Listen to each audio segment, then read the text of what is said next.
Bonjour à tous, j'espère que vous allez bien. Alors aujourd'hui je vous retrouve pour vous présenter la Glossy Box du mois de mars. Je sais, je vous ai pas présenté la Glossy Box du mois de février, mais en fait ce n'était pas dépendant de ma volonté, puisqu'il y a eu toute une histoire avec cette box, je n'ai strictement rien compris. Elle a été envoyée, j'ai eu le numéro de suivi de colis. Il a été indiqué qu'elle a été livrée, mais évidemment ce n'était pas du tout le cas. Le colis a littéralement disparu. Même la poste n'a pas été capable de me dire où est-ce qu'il était ce fichu colis. Donc j'ai fini par lâcher l'affaire parce que, soyons honnêtes, j'avais absolument pas le temps de gérer ce genre de truc avec ma thèse et tout ça. Donc c'est pas grave, en gros ce colis du mois de février a littéralement disparu, mais celui du mois de mars est arrivé à bon port, donc je n'ai pas encore ouvert cette box, je ne sais absolument pas ce qu'elle contient, on va découvrir ça ensemble. Donc ce mois-ci c'est une box classique, il n'y a pas apparemment d'édition particulière. Alors le thème du mois de mars apparemment ça serait héroïne du quotidien. Je vais pas ouvrir ce petit magazine parce que à chaque fois je me fais spoiler, donc voilà. Alors, qu'est-ce que je vois? Pour commencer, une pince pour réaliser donc, pour attacher les cheveux de la marque GHD qui est rose, assez sympa. Je pense que ça doit être le goodies de ce mois-ci, puisque c'est pas vraiment un produit en tant que tel. C'est toujours pratique pour lorsqu'on se boucle ou qu'on se lisse les cheveux pour attacher une partie de notre chevelure, n'est-ce pas? Donc ça, de toute façon, ça pourra m'être utile, donc c'est cool. Alors, je commence avec une miniature d'un produit Too Faced qui est la Shadow Insurance, c'est la base à paupières de la marque. J'ai l'impression qu'il y a quand même pas mal de miniatures de la marque Too Faced dans les Glossy Box parce que la dernière fois j'avais reçu le mascara Better Than Sex. Je vous avais d'ailleurs dit que ça faisait plusieurs fois que je l'avais reçu, donc bon, là au moins il y a du changement dans le produit. Une base à paupières c'est cool, d'autant plus que celle-ci est vraiment très bien. C'est quand même une miniature qui fait 5 grammes, donc je vais vous montrer, mais avant d'arriver au bout, il y en a quand même pour un petit moment. Donc ça, écoutez, même si je la connais déjà et que c'est absolument pas une découverte, ça peut toujours être pratique, un petit format comme ça à glisser dans la trousse de toilette, c'est cool. Ah, trop bien. Alors ensuite, il y a une eau micellaire peau sensible de la marque La Roche-Posay. Je n'ai jamais testé l'eau micellaire de La Roche-Posay et comme vous le savez, je suis une grande fan d'eau micellaire, donc je vais la tester avec plaisir. En plus, c'est un format qui fait 50 ml et donc je vais pouvoir l'embarquer avec moi quand je pars en week-end ou quand je me déplace. Donc ça, c'est vraiment très chouette. Donc je suis contente. Alors ensuite il y a une miniature d'un shampoing sec Baptiste dans la collection Floral and Fruity Blush. Donc c'est un parfum un peu féminin, un peu fleuri, parce que en fait je le sais parce que ma soeur s'en sert régulièrement. Alors moi j'ai déjà eu l'occasion de vous le dire, mais en fait je n'ai absolument pas les cheveux qui regressent, donc les shampoings secs la plupart du temps ça me sert strictement à rien.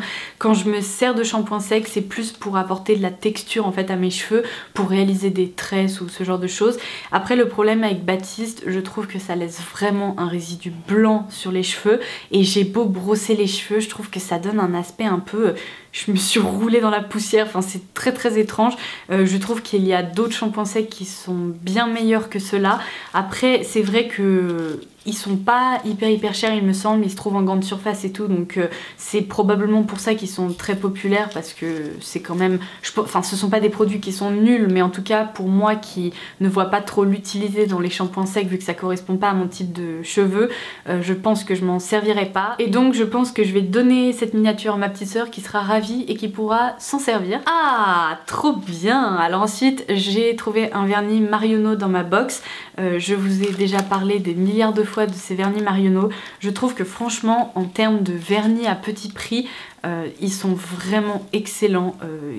Le rapport qualité-prix est assez bluffant parce que non seulement il y a plein de teintes, mais en plus leur pinceau est vraiment hyper sympa, c'est-à-dire qu'il est en format un peu... Je vais essayer de vous montrer, je sais pas si vous verrez.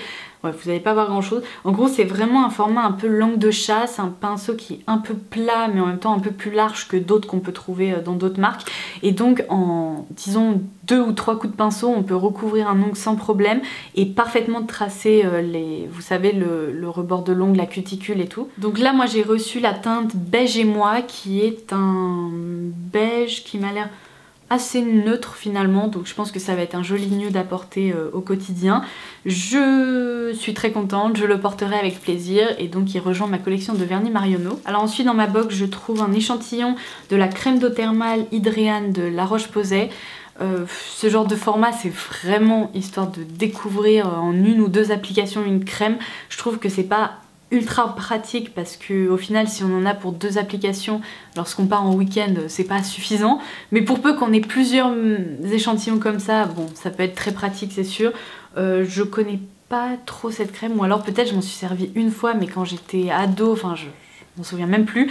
Mais en gros, bah pourquoi pas. Bon, c'est voilà, c'est un petit goodies quoi. Le dernier produit, puisqu'après, bah il n'y a plus rien.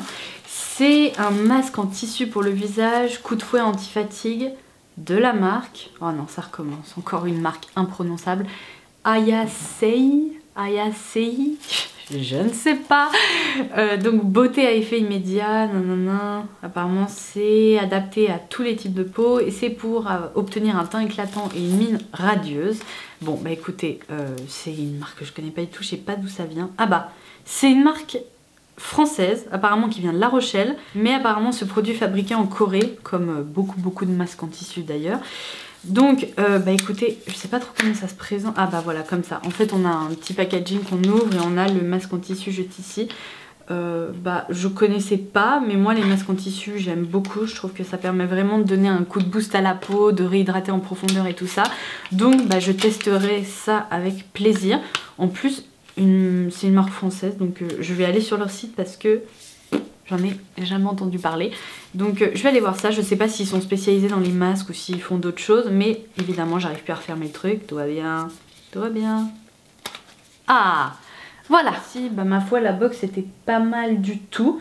À part donc le shampoing sec dont je me servirai pas et que je vais donner à ma soeur directement. Les autres produits je m'en servirai sans problème. Donc je pense que c'est une réussite. En plus il y a quand même un bon équilibre entre les soins visage et le maquillage.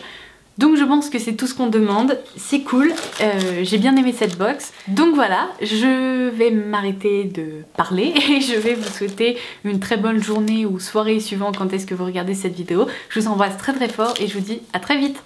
Bye bye.